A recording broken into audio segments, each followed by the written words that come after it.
সারা বাংলাদেশে যে আসনগুলোতে নির্বাচন হচ্ছে, এনসিপির নেতাকর্মীদের মধ্যে যে নির্বাচনের পরিবেশ প্রেক্ষাপট হচ্ছে, সেখানে আপনি যদি খেয়াল করেন যে নাসিরউদ্দিন পাটোয়ারি এবং হাসনাত আবদুল্লাহর চ্যাপ্টার ক্লোজ, কারণ সে মোটামুটি এমপি হওয়া নিশ্চিত, তার আসন আর ওইরকম কোনো প্রার্থী নাই।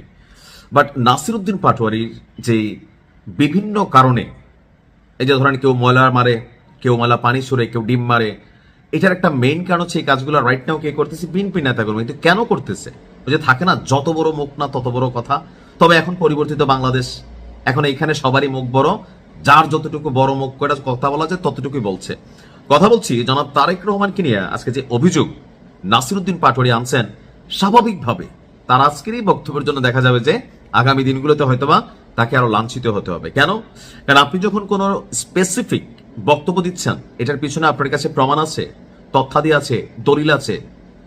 গেল কয়েকদিন আগে জামাত আমিরের অ্যাকাউন্ট থেকে আমাদের নারীদেরকে নিয়ে একটা পোস্ট হয়েছিল। আমি ভিডিওটা করছি যে সাধারণ মানুষ যারা একটু নর্মাল সেন্স রাখে, যে এটা বুঝতে পারছে যেটা আইডি হ্যাক হয়েছে। যাই হোক, এখন জামাত আমিরের এক্স অ্যাকাউন্ট হ্যাক করা নিয়ে এই ঘটনার পিছনে নাকি বিএনপি চেয়ারপারসন জনাব তারেক রহমান তিনি জড়িত, এবং এটা তারেক রহমানের প্ল্যানের অংশ।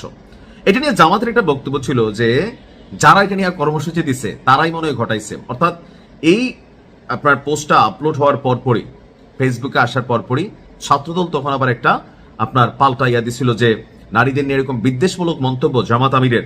আবার জনাব তারেক রহমান নিজেও জামাত আমিরের এই বক্তব্যকে সত্য মনে করেছেন। তবে আমার মনে হয় জনাব তারেক রহমানেরও এরকম বক্তব্য দেওয়ার ক্ষেত্রে একটু অপেক্ষা করা উচিত যে সত্য মিথ্যা। কারণ জামাত কিন্তু দাবি করছে যে এক্স অ্যাকাউন্ট হ্যাক হয়েছে। আমরা দেখলাম পুলিশ আবার বঙ্গভবনের কোন কর্মকর্তাকে গ্রেপ্তার করছে। সো এই ক্ষেত্রে জামাত আমিরের এক্স অ্যাকাউন্ট হ্যাক হয়েছে, এটা কিন্তু প্রমাণিত হয়ে যাচ্ছে। বাই দ্য ওয়ে, তো এখন তারেক রহমান জামাত আমিরের এক্স অ্যাকাউন্ট হ্যাক করবে, এটা কি কোনো পাগলও বিশ্বাস করবে? বাট এখন যখন নাসিরউদ্দিন পাটোয়ারি তিনি এই কথা বলেন যে জনাব তারেক রহমান বলছিলেন যে আই হ্যাভ এ প্ল্যান বাংলাদেশে নামার পরে, রাইট? তো সেই প্ল্যানেরই অংশ নাকি জনাব ডাক্তার শফিক সাহেবের এক্স অ্যাকাউন্ট হ্যাক করা। তার বক্তব্য হচ্ছে তারেক রহমান যে প্ল্যানের কথা বলছিলেন তারই অংশ হচ্ছে জামাত আমিরের আইডি হ্যাক করা।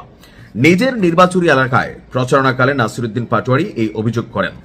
নারী কর্মীদের হেনস্থার হামলার অভিযোগ তুলে নাসিরউদ্দিন বলেন, ব্যবসায়ীদের বাধ্য করে সবাই নেওয়া হচ্ছে, বিভিন্ন সরকারি কর্মকর্তা কর্মচারীদেরকে ভয়ভীতি দেখানো হয়েছে, রাতের আধারে আমার পোস্টার বিলবোর্ড খুলে নেওয়া হচ্ছে, নারী কর্মীদের হেনস্থা হামলা করা হচ্ছে, বঙ্গভবন স্টাফ কোয়ার্টার আমাদের প্রচার চালাতে দেয়নি, ভোট কেন্দ্র দেখতে গিয়েছিলাম। মানে তিনি নানান অভিযোগ আপনার নিয়ে আসছেন যে লেভেল প্লেইং ফিল্ডটা আসলে কতটুকু হচ্ছে, এমনকি বরাবরের মতো বিএনপির বিরুদ্ধে চাঁদাবাজির অভিযোগ আছে। দেখেন বাকিগুলা সত্য মিথ্যা আছে, এভারেজ এগুলো ঘটতেছে, কিন্তু তারেক রহমানকে নিয়ে এরকম মন্তব্য করার ক্ষেত্রে স্পেসিফিক তথ্য প্রমাণাদি ছাড়া যখন বক্তব্য দেওয়া হয়, স্বাভাবিকভাবে এটা প্রশ্ন তৈরি করে।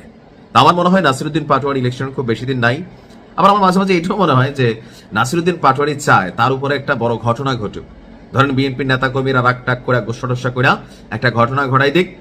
তবে আমার মনে হয় যে নাসিরউদ্দিন পাটোয়ারির এই মুহূর্তে একটু সিকিউরিটি দরকার। কেন দরকার বলি, ওই যে ওসমান হাদি খরচ হয়ে গেছে না, নাসিরউদ্দিন পাটোয়ারির বিরুদ্ধে যে কোনো একটা যদি ঘটনা ঘটে, চোখ বন্ধ করে সবাই ভাইবা নিবে এটা মির্জা আব্বাস করছে। মানে এটা বাংলাদেশ, পারসেপশন এখানে কাজ করে। যদি কোনো ঘটনা ঘটে সবাই বলবে যে হ্যাঁ মির্জা আব্বাস মুখে মুখে যত কথাই বলুক, তলে তলে কিন্তু এটা উনিই ঘটাইছে। সো এটা ভোটের মাঠে নাসিরউদ্দিন পাটোয়ারি নিজেরও নিজে গুলি করে দিতে পারে। ভাই বাংলা সিনেমা দেখে আমরা অভ্যস্ত আর কি, মানে দেখছি আর কি এরকম।